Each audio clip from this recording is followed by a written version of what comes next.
Wayanad DCC treasurer NM വിജയന്റെയും മകന്റെയും മരണത്തിനിടയാക്കിയ ബത്തേരി ബാങ്ക് നിയമന അഴിമതിയിൽ വിജിലൻസ് അന്വേഷണം ആരംഭിച്ചു. കഴിഞ്ഞ ബുധനാഴ്ച മാധ്യമവാർത്തകളുടെ അടിസ്ഥാനത്തിൽ ജില്ലാ വിജിലൻസ് വിഭാഗം സോഴ്സ് റിപ്പോർട്ട് നൽകിയിരുന്നു.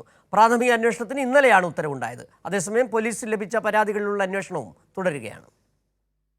2 പരാതികളിൽ ബത്തേരി ഡിവൈഎസ്പിയുടെ നേതൃത്വത്തിലാണ് അന്വേഷണം നടക്കുന്നത്. പരാതി നൽകിയവരുടെ മൊഴി പോലീസ് രേഖപ്പെടുത്തിയിട്ടുണ്ട്. വൻതുക NM വിജയന് ബാധ്യതയാകാനുള്ള സാഹചര്യം വിശദമായി പോലീസ് പരിശോധിക്കുകയാണ്.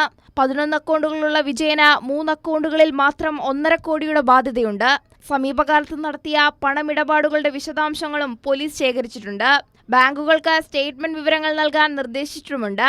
ബാങ്ക് നിയമന അഴിമതിയുമായി ബന്ധപ്പെട്ട് പല പണമിടപാടുകൾക്കും NM വിജയൻ ഇടനിലക്കാരനായി നിന്നിട്ടുള്ളതായി തെളിവുകൾ പുറത്തുവന്നിരുന്നു. പണം വാങ്ങിയ നേതാക്കൾ കൈയൊഴിഞ്ഞതോടെ ബാധ്യതകൾ ഇദ്ദേഹത്തിന് ഏറ്റെടുക്കേണ്ടതായി വന്നു. ഇവ ഒത്തുതീർക്കാനുള്ള ശ്രമം നടത്തുകയും എന്നാൽ സാധിക്കാതെ വന്നതോടെ ആത്മഹത്യ ചെയ്യുകയായിരുന്നു എന്നാണ് പോലീസ് നിഗമനം.